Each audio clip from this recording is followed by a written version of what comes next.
Bwana Yesu asifiwe sana. Kwa hiyo umeona kuna hizo eneo mbili nimezisema kwamba kuna vita vya kiroho. Kama umjue mtu aliyekaa ndani ya hifadhi ya Mungu, utaona mashambulizi ya shetani yakimwandama kama vita vya kiroho. Lakini sio kila unachokiona kigumu ni vita vya kiroho. Unatakiwa ujipime na wewe na maisha yako kupitia neno la Mungu ndio uweze kuelewa, mimi shetani amenidampu ama mimi ninapita katika vita vya kiroho kwa sababu nimekaa ndani ya hifadhi. Vipimo hivyo unaweza, mafundisho yako ndio kioo chetu, na wewe pia utajiona mwenyewe ulivyo, kwa sababu yako utakapokuwa unayajua kwamba hayamstahili Mungu, lakini utakuwa unaona unayafanya. Kwa hiyo inakuwa ni wakati wako sasa wa kufanya turn around, ugeuke na uache na uende vizuri, ili kama nilivyosema utupwe tu ule upepo. Mungu alete tu upepo puf, apige basi katika ile gari inavyoenda, basi unapata katika nyingine unaona na kutoka njiani, basi wewe basi alafu anyeshe mvua nyuma, basi usafishike na uweze kuanza safari mpya. Takataka zingine ziende, lakini wewe uwe umepona. Bwana Yesu asifiwe sana. Kwa hiyo utaona vita hivi vya kiroho. Nataka kwa haraka tuweze kuangalia watu ambao kwenye Biblia waliouza kesho yao kwa ajili ya leo yao, ili tuweze kujifunza somo lenye uhai katika uhalisia wa maisha ambayo tayari yalitokea kwa wale waliotangulia, baba zetu waliotangulia ama waliotangulia kuishi, na tuweze kuona tunajifunza nini hapo. Na watu kama watano, sehemu kama tano nitaziendea tu haraka ili tuweze kuona. Bwana Yesu asifiwe sana. Kwa hiyo wa kwanza tutaanza na Adamu, kwa sababu tunaenda pale mwanzo kabisa ndio tuende katika mtiririko. Tunaanza na Adamu katika kile kitabu cha Mwanzo sura ile ya 3. Adamu na Hawa waliuza kesho yao. Hii iko wazi na tunaelewa nini ambacho kilitokea katika bustani ile ya Eden, kwamba walipomsikiliza shetani waliuza kesho yao. Na sura ya 3 kisoma kwanza ile mstari wa 16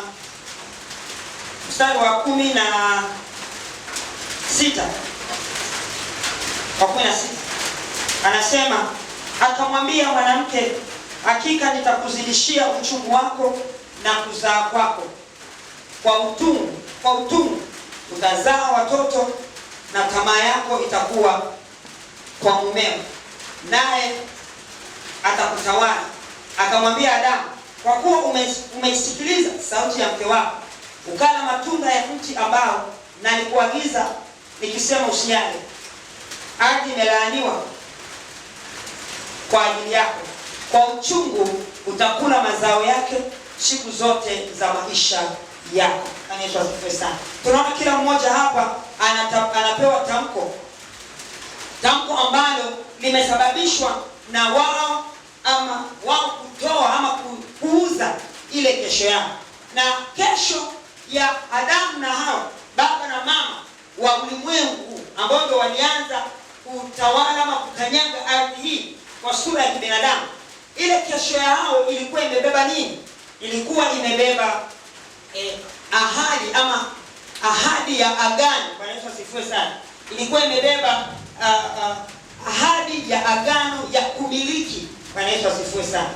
Ahadi ya agano ya kumiliki, kwa maana kwamba katika ile kesho ambayo Mungu alikuwa ameiweka mikononi mwao, sawasawa na Mwanzo ile sura ya 1 mstari wa 27 na 28, wakati Mungu alipomuumba wanadamu akasema, mwende mkatawale, mwende mkamiliki, mwende mkatiishe.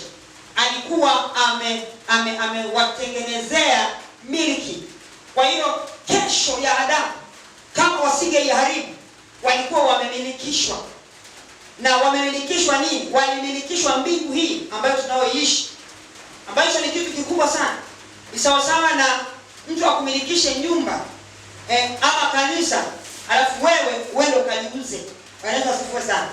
Ndio hiyo sura ambayo ilikuwa inaonekana kwamba walipewa nafasi ya kumiliki, walikuwa ownership na hati wakapewa ya kwamba dunia hii sasa nyinyi ndio nimewapa nyinyi, mtatawala, mtamiliki katika dunia hii. Kila kitu nimekiweka chini yenu, ufanye mnavyotaka, kwa maana ya kutawala. Na umiliki ambao alikuwa amepewa, ndio tunaona kwamba Adamu akapewa na mamlaka ya kuita majina ya wanyama ambao Mungu aliwaumba. Lakini kwa sababu alikuwa ashampa mamlaka, ashapeana umiliki, akamwambia bwana, kwa sababu nishakumilikisha, wewe ndio utajua unawahitaji. Anaitwa sifa sana. Mungu alikuwa ameshajiondoa kwenye miliki ya hapa duniani. Kwa hiyo akawa amewaachia wao. Kwa hiyo waliuza kesho yao, ile miliki ya kumiliki ya umilele. Kwa sababu nimekuwa nikifundisha hapa na wale ambao hapa mtakumbuka, nisema kwamba Mungu alipokuwa na Mungu wa wanadamu hakukuwa na mpango wa kifo, kwa sababu kifo kimekuja baada ya anguko, sote tunafahamu. Kwa hiyo miliki ambayo Mungu alikuwa amempa mwanadamu ilikuwa ni ya umilele. Na ilikuwa kesho, hiyo kesho ya mwanadamu ambayo yale ambayo Mungu alikuwa ameyaweka mbele yao yalikuwa yamefichwa machoni pao. Kwa hiyo wakaiona tu leo, wakati ambapo shetani alipokuja akaanza kuwadanganya. Kwa hiyo kwa sababu hawakuwa wameona kule mbali, basi wakaiuza kesho yao na kweli wakaipoteza. Na leo dunia ama ulimwengu tumejikuta mahali ambapo tulipo sasa, na ndio iligharimu kwamba Yesu aje, kwa sababu ile miliki ambayo walikuwa wamepewa waliipoteza. Bwana Yesu asifiwe sana. Kwa hiyo huyo ni Adamu na Hawa, tunaona walikuwa wamepoteza kesho yao ambayo ilikuwa imebeba miliki, kwa maana tawala na kumiliki. Wa pili, tunarudi pale pale kwa Esau. Kitu tunachotaka tuangalie kwa Esau ni kwamba kesho yake ilikuwa imebeba nini? Kwamba Esau alikuwa ana kesho mkononi mwake, kama tulivyoangalia tulipoanza nayo, na hiyo kesho ambayo iliyokuwa mikononi mwake ilikuwa imebeba agano. Bwana Yesu asifiwe sana. Agano la haki ya uzaliwa wa kwanza. Tumeiangalia hiyo, na kuiangalia unaweza kaandika Mwanzo 25 mstari wa 31. Mwanzo 25 Mwanzo 25 mstari wa 31. Nitaanza kusoma 29. Anasema Yakobo akapika chakula cha dengu, Esau akaja kutoka nyikani, naye alikuwa amechoka sana. Esau akamwambia Yakobo, tafadhali unipe hicho chakula chekundu nile, kwa kuwa ninaazimia mimi. Kwa hiyo walimwita jina lake Edomu. Yakobo akamwambia, kwanza niuzie leo haki yako ya mzaliwa wa kwanza. Esau akasema, tazama mimi ni karibu kufa, itanifaa nini haki hii ya uzazi? Itanifaa nini haki hii ya uzazi? Kwa pale mwanzo nikasema kwamba Esau alitoka mbele, alikuwa amebeba haki ya uzazi, kwa maana kwamba yeye ndo alikuwa angeangalia ule uzao wote unaopita chini baada ya baba yake kufa. Yeye ndo sasa angebakia kama baba. Generation yote ilikuwa inapita inakuja, yeye ndo ilikuwa iwe mikononi mwake. Lakini kwa sababu aliuza ile haki ya uzazi sasa, ya uzaliwa wa kwanza, ndio tunamuona Yakobo sasa yeye ndo amechukua ile nafasi. Na hata leo tukisema Mungu wa nani? Mungu wa Ibrahim, Isaka na Yakobo. Bwana Yesu asifiwe sana. Kusikia Esau akitajwa kwa sababu ile haki aliiuza, kwa sababu ilikuwa ndio kesho yake. Amempaka leo iko kwenye historia ya duniani na ya kimbingu, kwamba ile haki ya uzao iliondoka mikononi mwake na hanayo tena, bali imebaki na Yakobo, na historia imejiandika. Bwana Yesu asifiwe sana. Kwa hiyo kesho ya Esau ikawa imeondoka.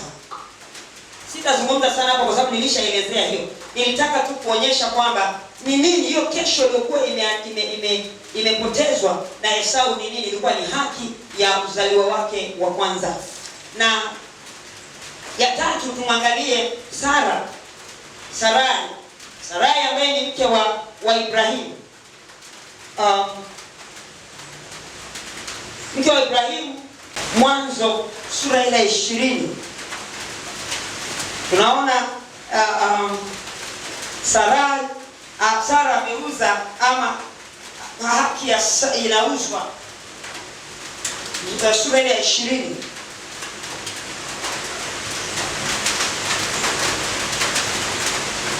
Sura ya 20 mstari ule ni wa kwanza. Hii ni ndefu sana, mstari wa kwanza mpaka 14, ila tutaielezea tu. Inasema Ibrahimu akaondoka huko kwenda nchi ya kusini, akakaa kati ya Kadesh na Shuri, naye akatembea katika Gerari. Ibrahimu akamnena Sara mkewe, huyu ni ndugu yangu. Basi Abimeleki mfalme wa Gerari akapeleka watu akamtoa Sara, lakini Mungu akamjia Abimeleki katika ndoto ya usiku, akamwambia, umekuwa mfu wewe kwa sababu ya mwanamke huyu uliyemtwaa, maana ni mke wa mtu. Basi Abimeleki alikuwa hakumkaribia, akasema, Bwana, je, utaniua hata taifa lenye haki? Je, hakuniambia mwenyewe huyo ni ndugu yake? Tunaona Ibrahimu alimwambia huyu Abimeleki ya kwamba Sarai ni ndugu yake, na Abimeleki akawa amemchukua. Sasa tunaona Ibrahimu aliuza haki ya agano la ndoa kwa Abimeleki pasipo kujua madhara yake. Bwana Yesu asifiwe sana. Na hiyo tunaweza tukaiona pia katika hali ya kidunia ya kawaida. Wakati mwingine watu wanafikiria kwamba kwenda kulala na mwanamke nje ukiwa ndani ya ndoa ni kitu cha kawaida. Lakini sio kitu cha kawaida, lile ni agano. Bwana Yesu asifiwe sana. Lile ni agano ambalo unaona hapa Mungu mpaka ilibidi ashuke aende kwa Abimeleki. Kwa nini alikuwa afanye vile? Kwa sababu Mungu alikuwa na agano na Abrahamu na Sarai. Agano gani? La Isaka. Bwana Yesu asifiwe sana. Ambalo tunaona mbali na agano la Isaka, tunaona kwamba lile agano ambalo Mungu alikuwa nalo na Ibrahimu, kwamba Abrahamu aliamua atoke kule kwao aje kwenye nchi ambayo yeye Mungu anamwambia ili akambariki kule, kwamba alikuwa anatengeneza agano lake yeye na Abrahamu kwa ajili ya generation uzao unaoendelea, ambayo na leo hii sisi ni wana wa Ibrahimu katika roho. Bwana Yesu asifiwe sana. Lakini sasa kitu ambacho Mungu alikuwa anakilinda pale ni ile haki. Kumbuka wakati Mungu anamwambia Ibrahimu atoke kwa watu wake, ni kwa sababu asingeweza kuingia agano na Ibrahimu akiwa kwa watu wa kwao, kwa sababu kule kwao walikuwa wanaabudu miungu. Kwa maana shetani angekuwa na uhalali wa kudai na lile agano lisingeweza kusimama. Agano lolote ambalo Mungu angefanya na Ibrahimu, ambalo angekuwa yeye Ibrahimu bado yuko kule kwao, agano lile lisingeweza kusimama, kwa sababu hemaya ya agano lile ambalo mahali lingekuwa limetengenezewa ni mahali ambapo adui ameweka mizizi yake.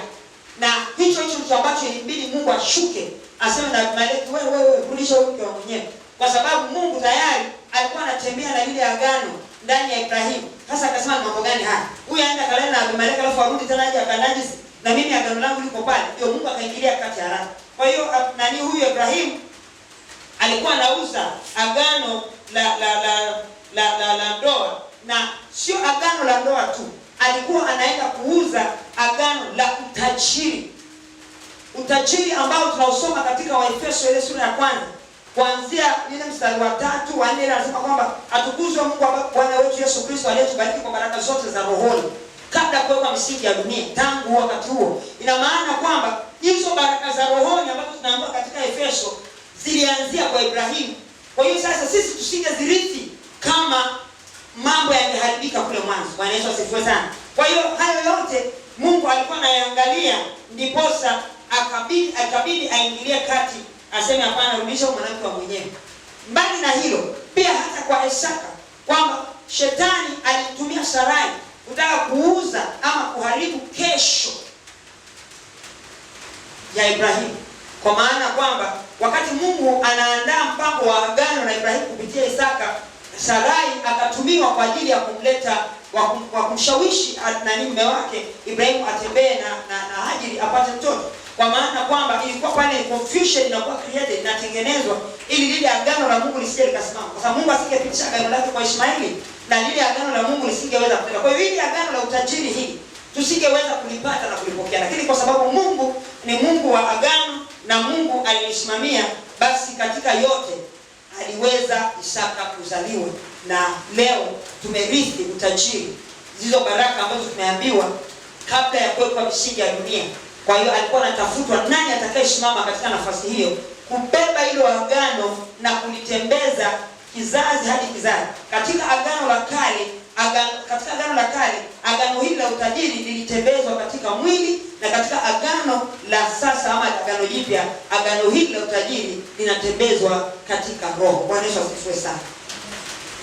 Ya 4, alafu nibakize moja nisimalize.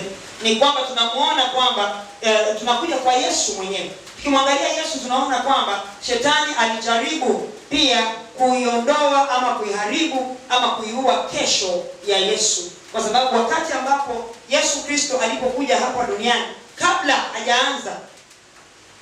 hajaanza huduma yake, ukisoma katika kile kitabu cha Mwanzo cha Mathayo sura ile ya 4, tunakutana na Yesu akipelekwa nyikani kwa ajili, akipandishwa na Roho hadi nyikani ili akajaribiwe. Tunaona hapo kwamba shetani ama ibilisi anafika mahali pa kutaka kumwondolea kesho yake. Yaani alikuwa anatafuta Yesu aiuze kesho yake, auze ile haki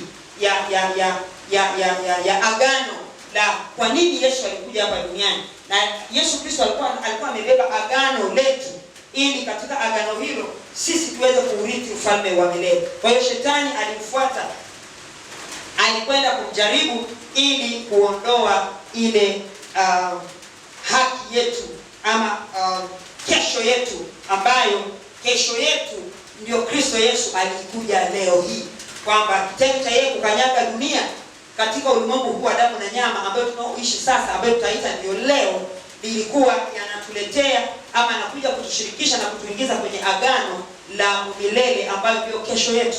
Na ndio maana anakuwa kila anayempokea Kristo Yesu anapata haki ya kuwa mwana, kama inavyosema Yohana ile sura ya 1 mstari wa 12, bali wote waliopokea aliwapa uwezo wa kufanyika kuwa wana, ni hao waliaminio jina lake. Yohana Mtakatifu sura ya 1 mstari ule wa 12. Kwa hiyo tunamwona Yesu Kristo wakati shetani anamwambia wewe nisujudie, yani alimuingia katika neno, na tunaona yale mambo matatu ambayo alitumia kwa ajili ya kumjaribu naye.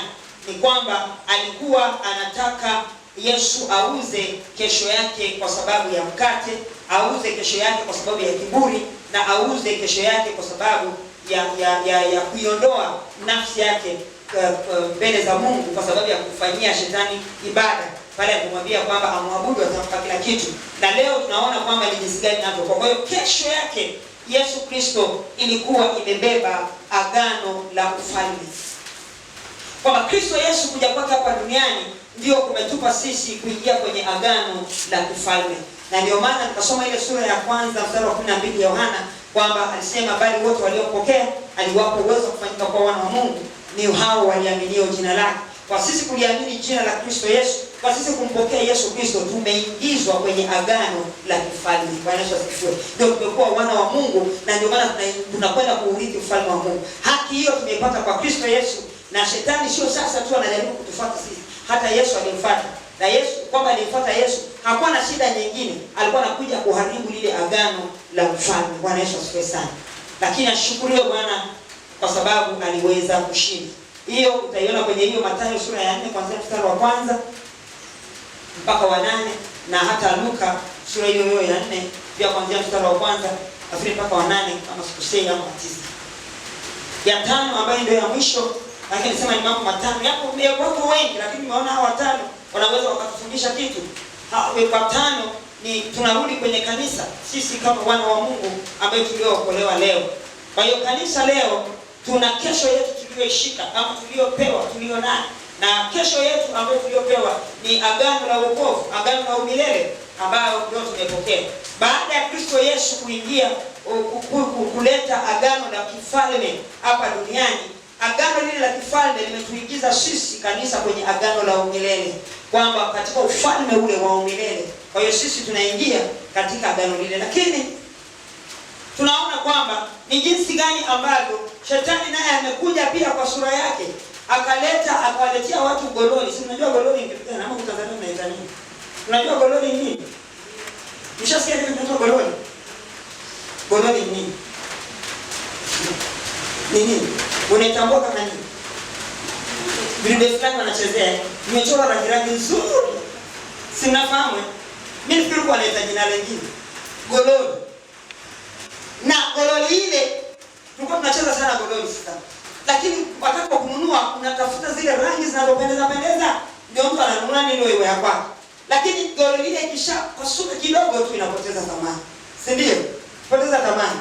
Kwa kitu ambacho shetani amekifanya kwa kanisa leo, ameiba almasi akawapa watu gololi. Bwana Yesu asifiwe sana. Ndicho ambacho anachokifanya. Almasi ni nini aliyoiba?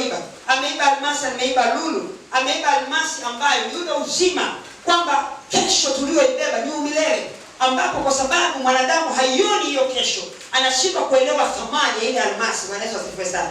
Ni sawa na almasi kama tunavyosema ukiiona hapa. Nani alikuwa anasema, mimi sijui historia sana, lakini kuna mtu akawa anasema kwamba sijui Nyerere alisema, sijui nani alisema kwamba wale wazee zamani, sijui kule Shinyanga, sijui wapi kwenye mao almasi ni Shinyanga nini? Ni Shinyanga. Kwenye almasi. Sasa wale wazee hawajui thamani ya ile almasi. Wanachezea bao. Wanachezea bao. Wazee wa Chwele wamekaa hapo wanachezea bao. Wazungu wakaja. Wakaenda wakasema hao tusiwashtue. Wakaenda kutengeza gololi. Ndio wakatengeza gololi, wakaja wakawapakia zile rangi nzuri. Kwa sababu almasi kabla haijatengenezwa, haijafanywa kazi vizuri, utaidharau, haionyeshi thamani yake. Ndio hivyo tunasema kwamba kesho yetu ya uzima wa milele hatuioni thamani yake, maana bado tunaishi leo. Tunaona ile leo. Kwa shetani akatengenezea watu gololi. Kwa sababu ile kesho bado iko inaonekana katika giza fulani ambayo bado haijakuwa katika uhalisia. Kristo Yesu ameificha kwa namna fulani. Kwa hiyo habari haionekani. Shetani akaenda akatengeneza gololi, akapaka rangi nzuri akawaleta kwenye wazee nyinyi. Kwa nini nachezea vitu ambavyo hata havina, angalieni hii nzuri. Kwa sababu kweli wakachukua almasi wakawaachia gololi.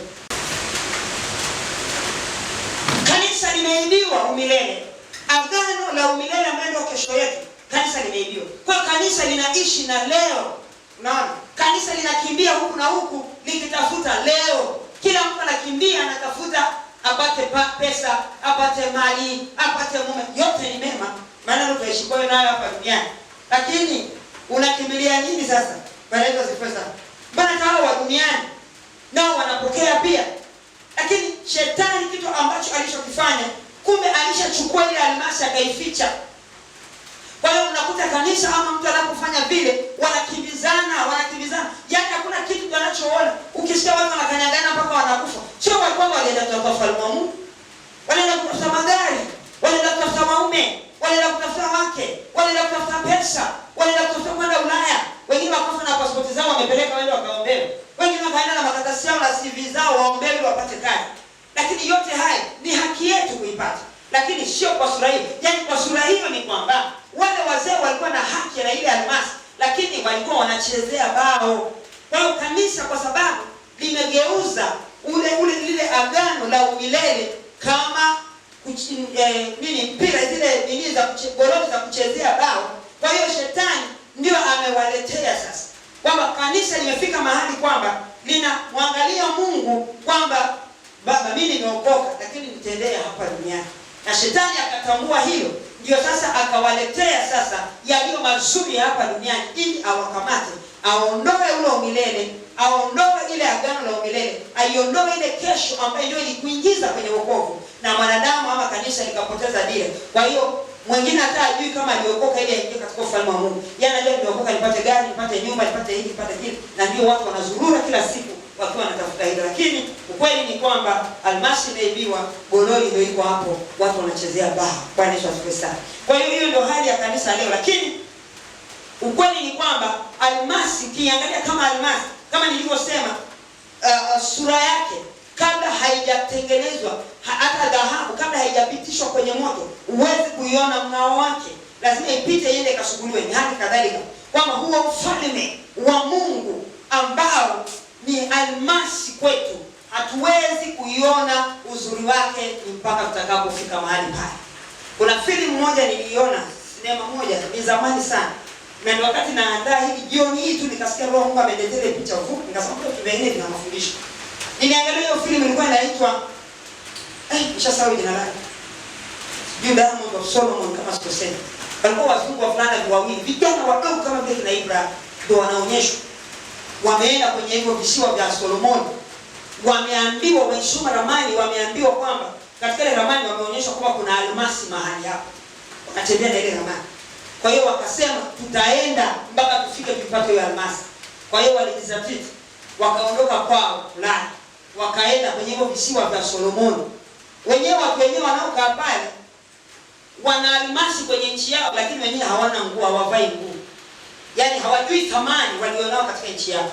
Lakini mzungu ameiona kwenye ramani kule kwao, akapanda ndege akaja, sio ndege maana ni zamani. Na ilikuwa inaonyesha zamani sana. Akaja katika hicho kisiwa na wakaenda mpaka kwa mfalme wa hicho kisiwa, wakakaribishwa, wakawafanya ndugu zao, lakini wale hawajua wamekuja kutafuta nini. Wakasema tunataka kwenda mahali fulani na hatukujui. Wakapewa watu wa kuwaelekeza, lakini hawajasema wanaenda kufanya nini. Wakapelekwa.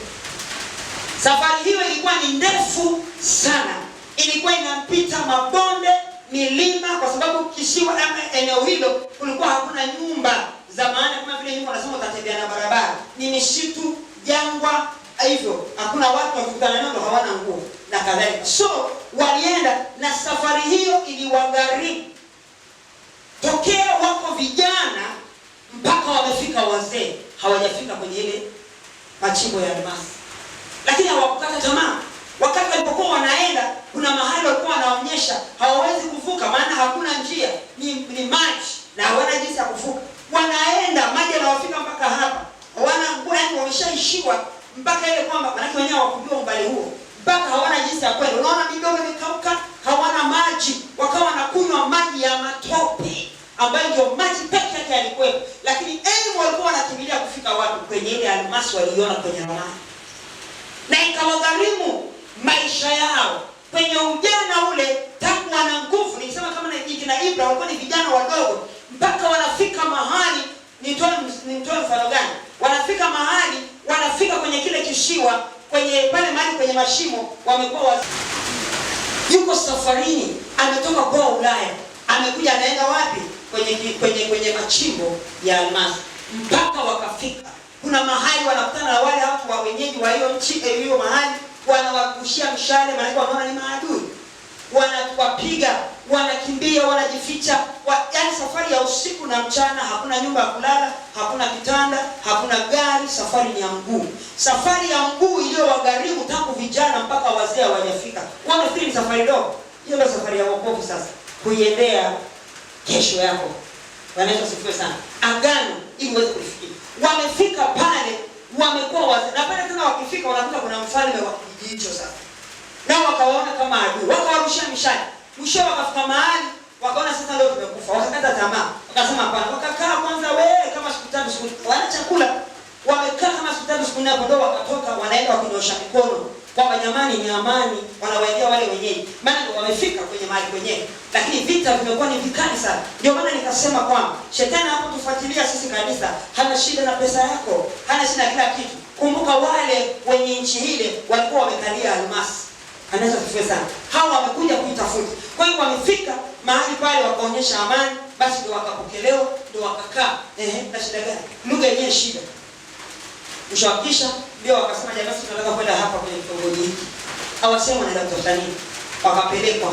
Wazee sasa hata hawezi kutembea tena. Ile nguvu walitoka nayo wakienda imeishia hapo njiani. Ndio wamefika pale mahali, wakapewa eneo hilo wakae. Wakaenda kwenye machimbo yale, wakachukua almasi, wakaondoka, wakarudi Ulaya. Na waliporudi Ulaya walikuwa milionea. Safari ya kurudi nguvu zilikuwepo kwa sababu almasi tayari wameshika mkononi. Walirudi na speed, wakaenda zao kwa, walipofika wakauza. Sasa leo tunaonyeshwa sasa mwisho wao. Tunaonyeshwa sasa wamejenga, mimi sijui wazungu wanasemaje, maana kuna bungalow, kuna mansion, kuna majina kulingana na nyumba kubwa moja, kila mmoja amejenga ya kwake. Humo ndani kuna swimming pool, humo ndani kuna hizi pool za kucheza mezani, humo ndani amejenga mpira. Yaani ametengeneza nyumbani kwake, ndio kuna uwanja wa mpira wa basketball, kuna uwanja wa mpira wa football, kuna yaani kila kitu anaweza akachezea pale. Starehe zote ametengeneza na baa pale nyumbani kwake. Starehe yote akitaka kunywa pombe, hasa kwa sababu alikuwa anaonyesha ni ya duniani. Akitaka kunywa pombe anakaa kaunta yake na waiter yuko kumsave yuko pale kwenye kaunta. Amemwajiri kwa pesa ambayo ilimgharimu maisha yake yote, ambayo sasa anakaa na kula. Hata kazi nyingine anakula sasa, amebakiza miaka michache hapa. Anakula pesa yake polepole. Kazi yake ni kuamka, kucheza tennis, kwenda hivi, kufanya hivi na kula. Sasa hiyo anaonekana ni wazee. Lakini nataka kusema nini katika hili?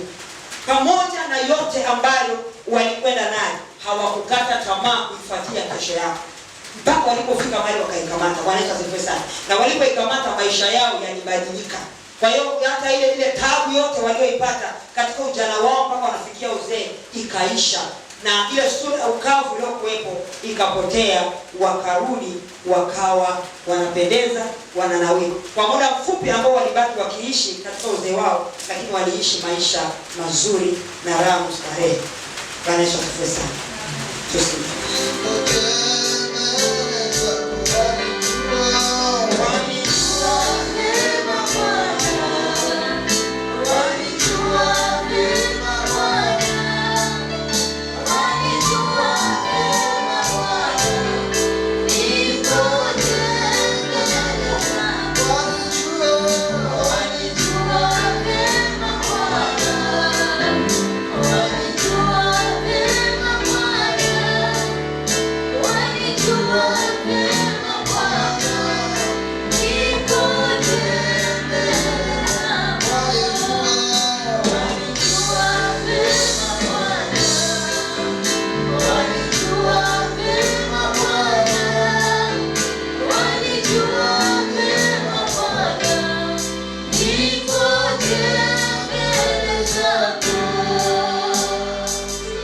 Baba, tulibariki jina lako.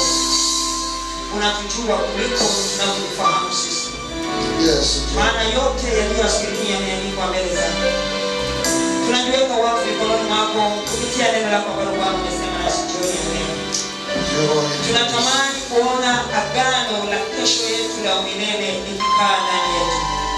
Tunatamani likaandikwe katika vibao vya mioyo yetu, ili siku hadi siku na kila saa na dakika tuwe katika kutambua ya kwamba tunayo kesho ambayo imebeba umilele wetu, na sio leo tunaoiona kwa macho ya damu na nyama. Yes. Bwana na Baba yangu, tupe uwezo wa kuweza kuthaminisha kesho yetu, pamoja na kwamba haijaachiliwa kwetu katika nuru ya kuweza kuiona katika uhalisia wake, pamoja na kwamba imefichwa machoni petu.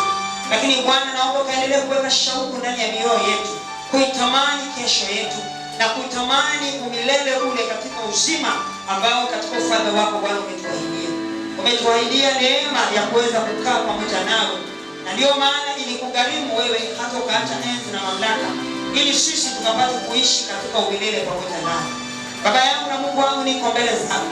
Ninakusihi Bwana, kila nafsi ya mtoto wako iliyoko mahali hapa Bwana, to grant us that favor ya siku ile Bwana, asiwepo hata mmoja atakayeacha.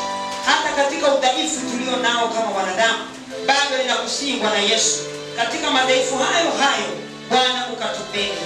Katika madhaifu hayo hayo Bwana ukatusaidie kupitia Roho Mtakatifu. Na ni katika madhaifu hayo hayo Bwana ukatuonyeshe njia kupitia Roho Mtakatifu. Ni katika udhaifu huo huo Bwana ukatupe neema ya kusimama, ili Bwana tukaweze kuwa jasiri na kuwa stable katika maisha yetu ya wokovu. Hata mawimbi yanapokuja Bwana, tusije tukatikiswa hata kuweza kuiacha njia. Tuko mbele zako mfalme wa amani. Tunahitaji neema yako sasa ikatutoshe katika maisha yetu ya wokovu, na katika miili mipya ambayo Bwana umetuvisha ya wokovu Bwana, tukaweze kuenenda na kuishi sawasawa na mapenzi yako. Roho Mtakatifu, tunakuhitaji ukapate kutusaidia, tunakuhitaji ukapate kutusimamisha, tunakuhitaji ukapate kutuongoza katika njia iliyo salama, njia ile ambayo neno lako limesema ya kwamba hata kama tutaonekana ni wajinga hapo ulimwenguni, lakini hatutapotea kamwe. Maana wewe ukiwa mbele yetu kama kiongozi, utatupitisha katika njia iliyo salama. Yamkini tutaonekana tukitembea katika ujinga, yamkini tutaonekana tukitembea kinyume na ulimwengu, yamkini tutaonekana kwamba hatujui mambo ya ulimwengu huu, yamkini tutaonekana kwamba njia zetu tutakwenda ni kinyume na watu wanavyofanya, lakini katika njia hizo Bwana zikakupendeze wewe, ili Bwana lile agano la umilele likapata kuthibitika katika maisha yetu siku ile ambapo Bwana tutakapokaa nawe katika karamu ile kwa ushindi mkuu, mfalme wa amani. Ninakushukuru kwa kuwa wewe mwema na mwaminifu, na ikabidhi kila nafsi ya mtoto wako iliyoko mahali hapa, nikiomba Bwana neema hiyo Bwana usitupungukie, bali kila mmoja kwa jinsi yake Baba ukatutembelee, kila mmoja kwa ule upeo wako wa uwezo wa kufikiri, wa kufahamu, wa kuelewa neno lako na hata kukuelewa wewe Baba. Tembea ndani yake na tembea katikati yetu, kila mmoja ukimgusa katika ule uwezo wake wa kupokea na kukujua wewe, bali katika yote Mfalme, siku ile ya mwisho tukapate kukuona tukiwa katika ushindi na furaha tele. tukishangilia na sio katika machozi. Ninakushukuru kwa kuwa wewe ni mwaminifu. Kwa wema wako Baba, tunajiweka wakfu mikononi mwako. Tukikusihi Mungu wangu na Baba yangu, ukawe pamoja nasi, ukiendelea kutujaza siku hadi siku kupitia neno lako, ukiendelea kutufundisha kupitia Roho wako Mtakatifu, na ukiendelea kutusimamisha kupitia neno lako, ili Bwana siku ile tukawe katika kushangilia. Na kushukuru kwa uaminifu wako, ni katika jina la Yesu Kristo nimeomba na kuamini. Amen. Amen. Hebu tuende katika kusema maneno haya ya ukiri. Sema Bwana Yesu, niko mbele zako. Tunakusihi Bwana, neema yako ile itoshayo ikatutosha. Leo hii Bwana umetufundisha jinsi gani Adamu na Hawa walipoteza agano la kumiliki. Umetufundisha jinsi Esau alipopoteza agano la uzao kwa uzaliwa wa kwanza. Umetufundisha jinsi ambavyo Ibrahim alikuwa anapoteza agano la utajiri. Bwana Yesu, umetufundisha ni kwa jinsi gani shetani ibilisi alikuja kukujaribu ili kukuondolea agano la kifalme. Na leo tumeona mfalme katika kanisa ambao ni sisi. Shetani amekuwa akituandama ili kutuondolea agano letu la milele. Lakini leo Bwana, tukajikabidhi mikononi mwako, ukiweka nafsi zetu chini ya mikono yako, ili Bwana ukatuwezeshe kukaa na kudumu ndani ya agano la milele. Bwana Yesu, ukatutie nguvu, ukatuwezeshe kushinda, ukatupe nguvu za kumshinda adui kupitia ushuhuda wetu na neno la uzima ambalo Bwana unaliweka ndani yetu kupitia kusoma neno na kupitia mafundisho na kupitia maombi. Bwana Yesu, tutie nguvu. Tunatamani kukuona katika ushindi siku ile tutakapokuwa tunathibitika katika agano la milele. Tunakushukuru kwa kuwa wewe ni mwema. Asante Bwana, tunakujiweka wakfu mikononi mwako, ukatembee nasi kwa uweza wako. Ni katika jina la Yesu tumeomba na kushukuru. Amina. Shukuru Mungu na ukaseme naye leo, kusema naye katika ile amesema nawe leo. Baba, tunakushukuru kwa wema wako. Asante kwa ajili ya neno lako Mfalme. Baba, yameonekana ni ya kawaida mno katika masikio yetu, lakini ni neno ambalo Bwana umetufundisha siri ambazo shetani amekuwa akitumia kwa ajili ya kuweza kutuondoa katika nafasi, kutuondoa katika agano pasipo sisi kujua. Tunatuweka wakfu mikononi mwako, tukisihi Mfalme wa amani, neema yako ikatutoshe, uweza wako ukaonekane, nuru yako ikathibitike kwetu, na mamlaka yako Bwana yakadumu na kukaa nasi katika maisha yetu, ili yule mwovu adui shetani atakapotujia Bwana ukatupe neema ya kumshinda. Tunajiweka wakfu mikononi mwako, ukatupe kutembea katika ushindi siku zote za maisha yetu, katika jina la Yesu Kristo tumeomba na kushukuru. Amen. Shangilia Bwana kwa makofi.